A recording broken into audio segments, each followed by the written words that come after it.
Welcome to North Georgia Business Radio, coming to you from the Business Incubator at Burnell University. Now, on the radio often, some shows lean left, some shows lean right, but here at Business RadioX, we lean business. And I'm here with Dr. Bill Lampton, my co-host. How's it going, Dr. Bill? Great. And the wonderful thing, Bo, is this is our second show, which means we weren't canceled after one. We're still going, man. On the air. Hey, that's good odds. So let's talk about this just a little bit. We always like to have a little bit about what's something important about local business that we can bring up kind of here in our intro. I think to me, and I said this on our opening show because it's paramount, the great thing about local business is that all of us like to do business with people we know, like, and trust. We may have the option to operate our shopping and buying services or goods within a maybe 100-mile radius if we want to. But why do that? I've lived here for 3 decades. I've had very few reasons to go outside of this area to get my needs met. And it's just great to know the people that you're dealing with. There's some businesses here in the Gainesville and North Georgia area who have been in business for decades, and they're there for a reason, because they serve us well. Well, and you're bringing up a question I was wondering. So, unfortunately, when we look around, sometimes you see business come and go. What is it do you think might be the key, or a couple of keys, that those businesses that stand the test of time that we've seen here a decade, 10, 20, 30 years plus? No doubt in my mind it's service. It couldn't be the price, because prices don't vary that much between competitive services, competitive businesses, but it's the service. It's the smiles that bring you back. It's being able to say, yes, we made a mistake and we'll correct that. We'll give you a refund. We'll give you a replacement. It's not that the customer is always right. That's a fallacy. But the business owners that you want to keep coming back to are those who treat you fairly. You get their care, their concern, and often a bargain or two as well. I want to add to that too. So service, I agree. That's probably tops. But another thing I've seen with businesses that really do it well is they create an experience for the customer. Whatever that might be. It might just be a good ambiance to have a meal, which we'll talk about later today, or it might just be leaving people with a good experience, being communicated to properly. So I think that customer service and just really having a good experience. I like the term customer experience. Joseph Michelli is one of the most prolific authors in the realm of customer service. He's written books about the Ritz-Carlton, Mercedes-Benz, medical care. He's written quite a number of books. I had the opportunity to interview him once, and his comment over and over again is that term customer experience. Customer service is one thing.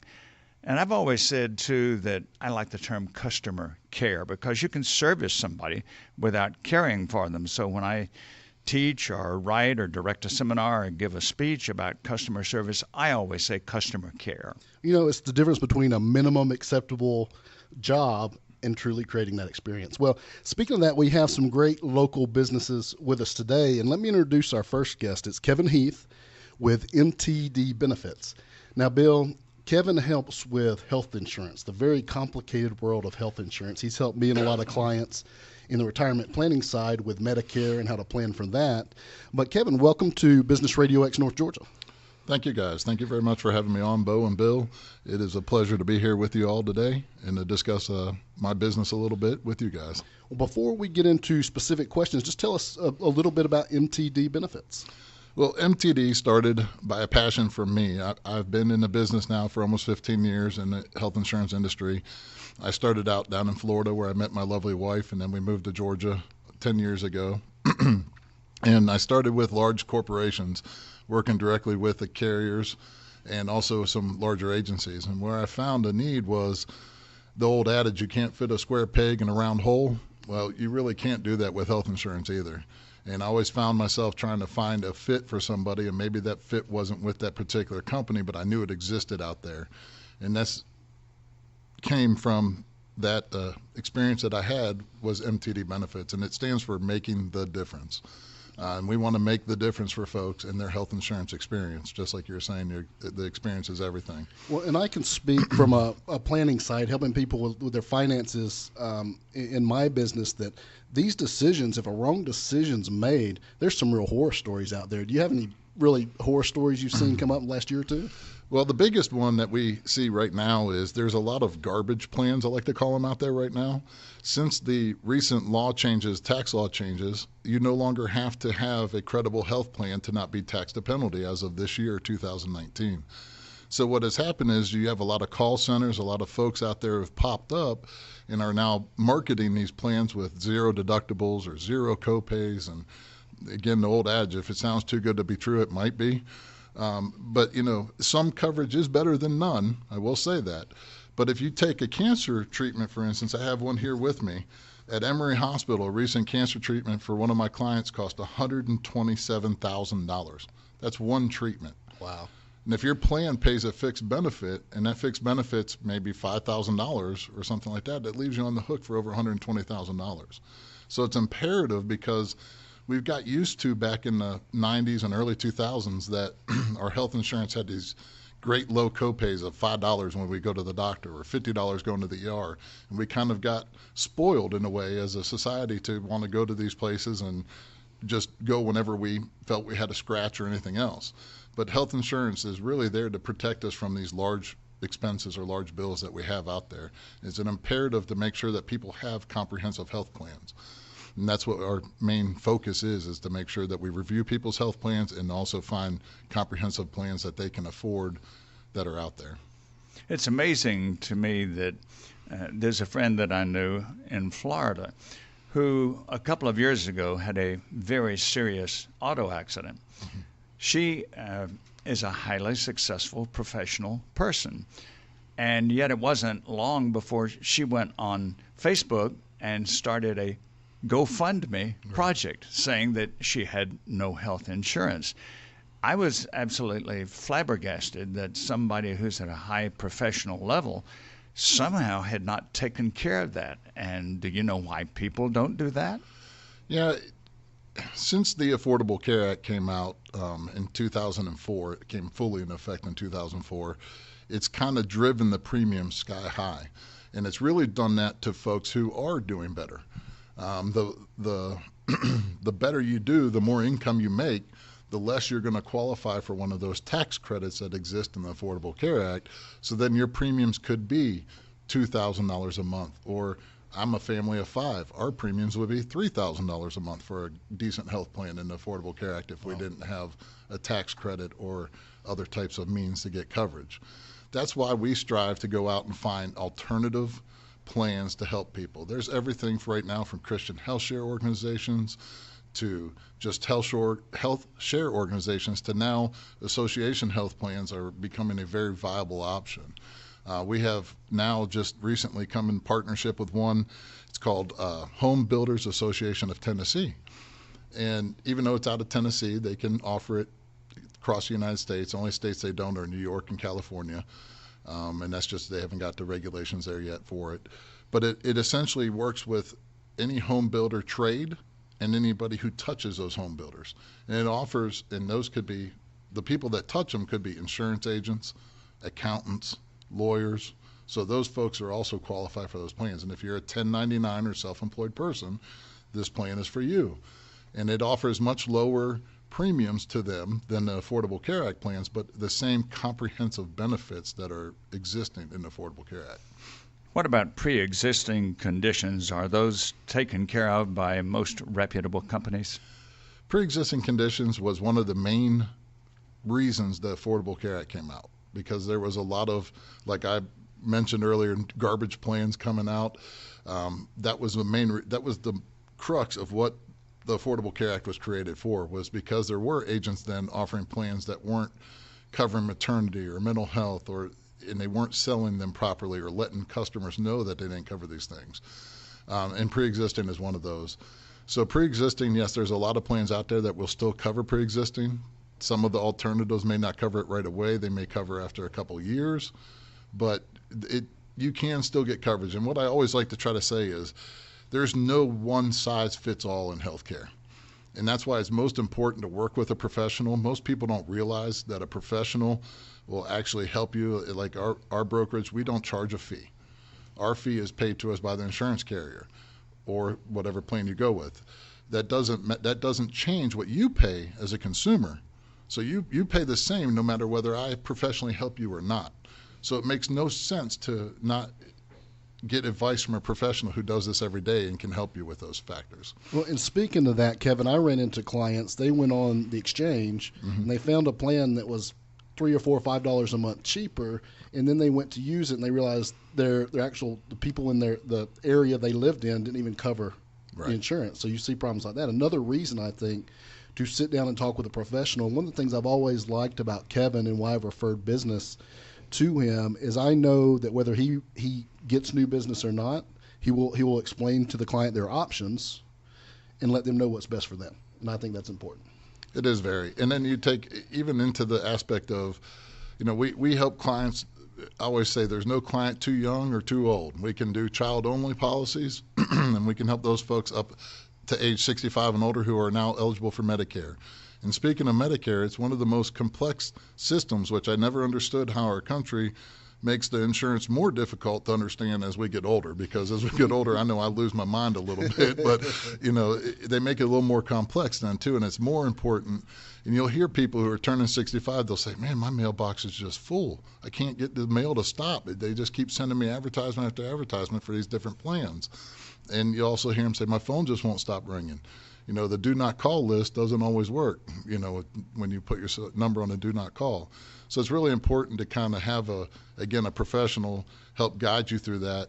And we kind of do what I call the ABCs of Medicare, and we help explain how it works and everything before we even talk about what might work best for them as a plan or anything. It's important that they understand how Medicare itself works before they can ever move forward with that.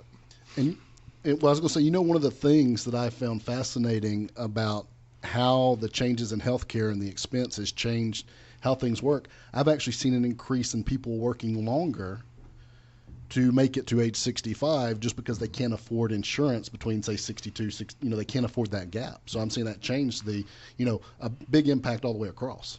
That is a huge issue there. The other one that we see a lot in my business is the husband or wife turns 65, but the spouse is still 62 or 61. And they're losing benefits then at their work because they're trying to retire and go on a Medicare, and their biggest concern is their spouse. What do I do about my spouse? So we help with that as well. That's the key part of. There are brokers out there that specialize just in Medicare. There are brokers that specialize just in what we call the under 65 market. But we found it important to do both, not because it's too much, but also because you want to be able to help those folks where if someone is turning 65 but yet has someone who is a spouse that's only 60 or 62, we can help them through the whole process and get them set up that way. I would have to say that I'm grateful for professionals like you, because the average lay person who's not scientific and maybe not even mathematical, to try to translate some of the jargon that's there, it's truly impossible. So thank goodness for professionals who do that for us. Thank you. And Kevin, one thing before we kind of wind up this time is, I know because of the expense and people realize, literally, it's funny, the Affordable Care Act, not getting political here, but the Affordable Care Act made for a lot of middle-class Americans insurance unaffordable. Mm-hmm. So they're looking for options. And one of the things I've heard a lot of questions about is kind of the health share plans. You mentioned one, I believe. So how does that work? Because is it insurance? Is it not insurance? Is it like insurance? Well, the easiest definition and how I explain it to clients is health share is not insurance. It is a group of like-minded individuals coming together to share in each other's needs. So a lot of the health share programs out there are faith-based. So that could be more strict, like they want to make sure you belong to a Bible-believing church, to less strict, that they just want to make sure you believe in God. So there's different programs. Again, no one size fits all. We want to make sure we counsel and help the people and explain everything to them. And then one of the things I'm most excited about is something that I've been working on since the beginning of the year, and it's coming very shortly, hopefully. We've been putting the finishing touches on it, but that's our own association plan created for us with a group called Sedera. And what they do is they're a health share organization that does not tie to any Christian affiliation, but they work with what's called direct primary care. Direct primary care has become very popular. It's where you'll hear it referred to as concierge medicine, where your doctors want to say, well, pay me a $60 or $100 fee per month, and you can see me as much as you want. Well, that includes all your tests and everything. But those doctors are saying, we can't cover the catastrophic circumstances. What about that? And this program comes in for that. So it's a great opportunity, and it's another one of those that we've gone out and researched and dug into and have worked hard to try to produce, and hopefully that'll be available here in the next month or two. Excellent. Well, Kevin, so if our listeners, they're either, hey, do I have the right insurance, or hey, I need to find insurance, I don't know which option's the best for me, or we're getting closer to that retirement deal, and hey, do I have the right Medicare supplement set up? How do they find out more about MTD benefits and get in touch with you? Absolutely. Well, the best way to get in touch with us is to call our office. The number is 678-928-3920. You can also find us on the web at www.mtdbenefits.com, and that's benefits with an S, plural. And you can always email me as well, and that's very simple. It's Kevin, Kevin, at mtdbenefits.com. Thanks so much, Kevin. So, Bill, one of the things that Kevin brought up that fascinates me, I think it's another key to those businesses that make it. You notice there was a problem when things got so expensive, the market adapted. Yes. And you saw new solutions coming up. So I think adaptability might be another thing we add to that. Oh, yes. And we can, if we wanted to, we could each of us name 5 companies that are no longer in business, national, even international companies, because they did not adjust. Right. Didn't adapt. Sometimes you need to reinvent yourself, I believe. Well, why don't we have another great guest. So let's go from the things Kevin taught us to another, just a staple in the community here. And we might go there after the show because I'm kind of ready for lunch. But go ahead. Why don't you introduce our next guest?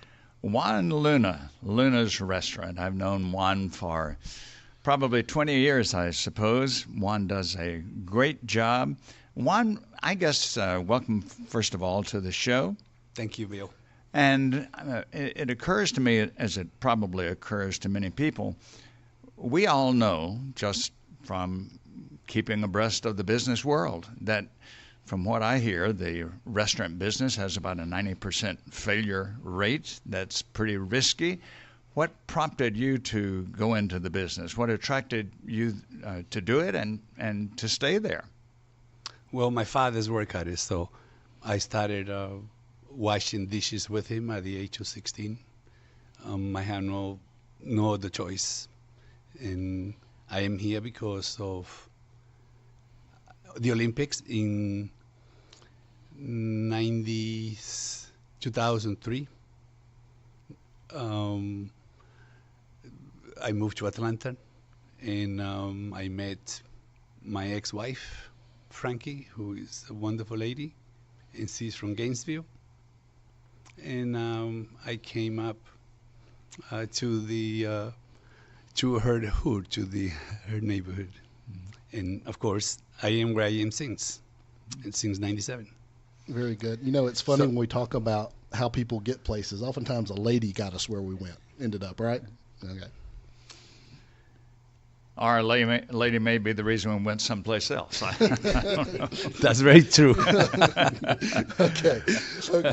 One, the key to success in the restaurant business, if it's a 90% failure rate, if that's accurate, how is it you survive? What is it you do that keeps people coming back and attracts new people and makes them make your place their dining choice?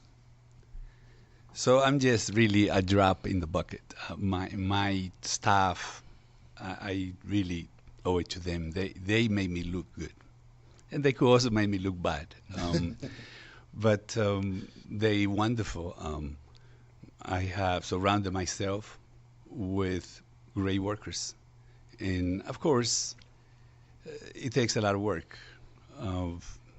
From every single one of the staff member. I tend to see a little bit more than they do. But nevertheless, the effort is there, the desire, the will, the heart. And there's a lot of little things that makes it really work. And nothing is taken for granted. And the team effort, that's what gets it, and I appreciate your saying that. It reminds me of something Ed Sullivan said many years ago. Ed Sullivan was one of the very first popular television shows. People turned on their sets at 8 o'clock on Sunday night to watch the Ed Sullivan Variety Show. And Time Magazine interviewed Ed Sullivan one time and said, "Why is it your show is so popular? You can't dance, you can't sing, you're not especially good looking. Why is your show so popular?" He said, "It's number one because I surround myself with good people." Sure, absolutely. I'm very lucky, very fortunate. They are so willing. I am just so blessed to have the kind of workers I have. They make me look smart. They really do. Well, that brings up a question for me, Juan. I've noticed over the years some of your employees are there for a really long time. Is there a secret? Are you giving them vacations to Fiji or something? What's the secret to keeping good employees? Because I know that's the hardest part of any business. Thank you very much. Well, number one, I respect them, and it's a very mutual thing. I'm grateful. I compliment them. I think that's a wonderful thing. And I know they feel appreciated. Right. Obviously, there's nothing they could ask me, let's say, to eat that I won't give it to them. So I think that is a very mutual relationship that we have. We are co-workers. Right. And I like for them to understand that the office is open. There is no secret places in the restaurant. So I think that they feel comfortable and they feel very welcome. Since you've come to the restaurant in 1997, what are some of the changes that you brought in? I think, for example, it seems to me music, entertainment. I believe maybe you have a jazz group on Friday night. What are some of the innovations that you brought in? One that would bring people to the restaurant for something other than just the great dining. Thank you. Well, I think that first we do have a decent product. We have a very clean environment. In 2000, we opened the piano lounge, and that have definitely opened a totally different world. We have entertainment, we have jazz, we have blues. We, starting this week, we'll have entertainment every week, every day of the week. Oh, wow. At night. Yes, we will have happy hours from 5 to 7. So you really do have to adjust, like Bob was saying before. Otherwise, you stay behind. I'm really excited about what the future holds. Do you have any favorite, and I'm not thinking local, but do you have any favorite restaurants that you've been to nationally or internationally, and if so, why? I do go, when I go to New York, I have many favorite restaurants there. One that really stick is one if by land, two if by sea. It's in the Village on Barrow Street. It was an old fireman house, and they converted it into one if by land, two if by sea. That was during the war. Yes, one if by land, yes. two if by sea. So, and it's a beautiful place, a piano, fireplace, very cozy, a beautiful environment. Unfortunately, in the surrounding area, I don't go out very much. I'm at work all the time. Well, not quite all the time, because you were telling me a couple of minutes before the show that you practice putting at home 2 hours a day, and I know golf is one of your passions. It's true in a business that requires so many hours per week and per weekend, and especially when the big seasons come along, you've got to have some kind of outlet away from that. And I've known for quite a few years that golf is your favorite outlet.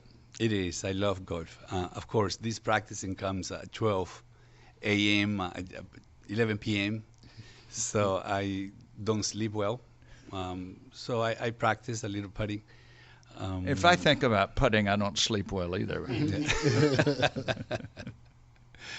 No, but you have to have a lot of passion and love to be in the restaurant industry, because the hours, it just consume you totally, and you take it home with you. But I love the industry. I look forward to waking up and go to work.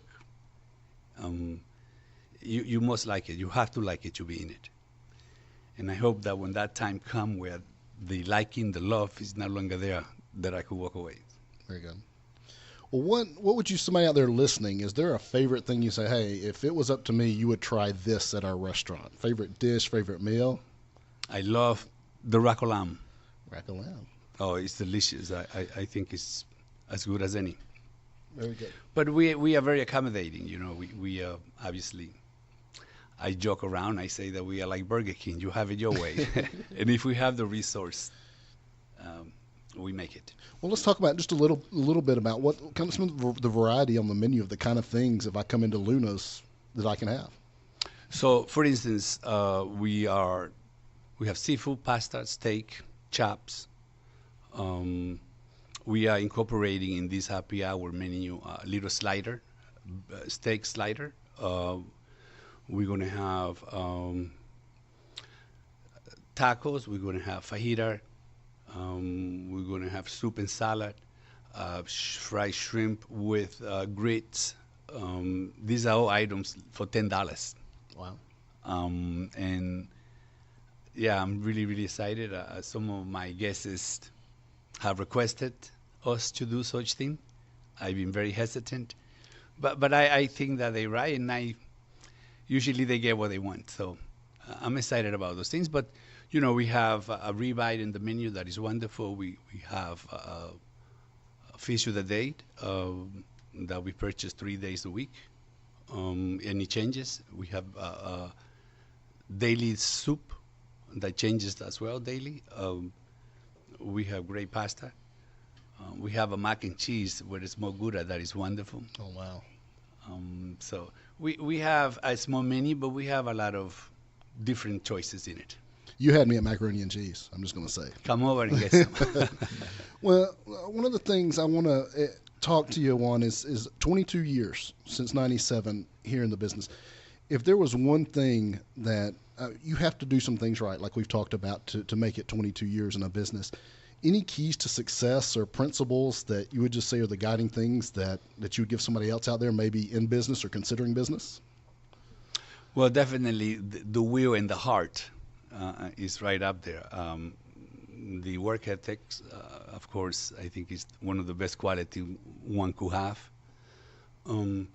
But you know, the little things are very important, just as the big things. You know, the big things won't happen without the little things. So a lot of times we tend to not look at those things. They are very important. To me, the dishwasher is a very, very important worker. All right. The bathrooms, to me, are very significant. The hygiene of the restaurants is very, very important. And I'm big on that. And it's a reflection in the rest of the restaurant, of course. So I tend to take it very, very serious, the cleanliness of the place. One question I would have, this debate has gone on publicly over the last couple of years, whether or not we should continue in restaurants the practice of gratuities, or should that be abolished and just include that in on the menu? What's your experience with that? What would you like to happen? Do you like the system like it is? Well, in Europe, they do incorporate tipping in the check. So when they come here, they don't tip, but they don't do it because they don't want to do it. They pretty much Americanized. So tips definition is to inquire proper service. So I think that server has to earn their tip, and not always should you tip the same. I think that you should tip accordingly. A server that doesn't really give you the proper service, I don't think you get tipped 20% or maybe not even 17% or 15%. It is customary here that we tip 15%. That is their salary. And sometimes when something goes wrong, it's not necessarily the server fault. It could be the kitchen fault. But customer usually punish the server for something that happens that probably they have nothing to do with. I like, Bill, to leave tipping up to the guests. When I was a very young kid, I was off at camp, and one of the things I did in the camp, I became a waiter at lunch. I think the entire 5 weeks of the camp. That gave me a lifelong appreciation for servers, because I experienced then, well, you didn't get the food here fast enough, or the food isn't good today, or we didn't like what you just said, or you've ignored our table.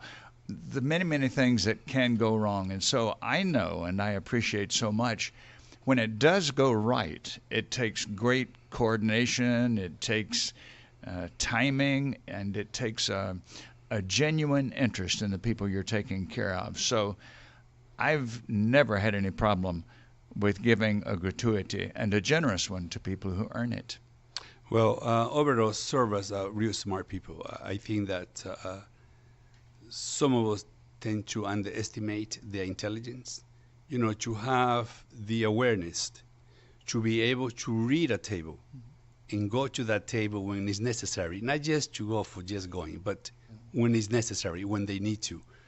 Multitasking, the ability to go to the kitchen, come back with something, or vice versa. You know, it takes intelligence. And, you know, I could tell my staff to do things, but those kind of things, they have to think, and they have to do it. I cannot teach that.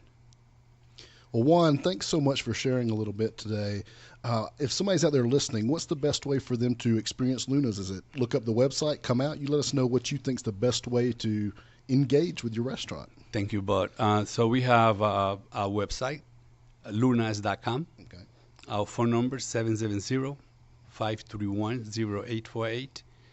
In our website, we have a menu, and we Facebook. So we try to keep up with what's going on through social media. Very good. And what about when does the happy hour, the live music start? So Monday at 5 o'clock from 5 to 7. And we are very excited. Thank you for Absolutely. asking. Thank you very much. That makes it fun. Thank you. So there we have it again, Bill. Another great week. We've talked to a couple of great businesses. Juan, Kevin, thank you for sharing a little bit about yourselves and the businesses you run and the work you do in the community. And I can't wait to do it again next week right here. Same time, same place on North Georgia Business Radio. Thank you.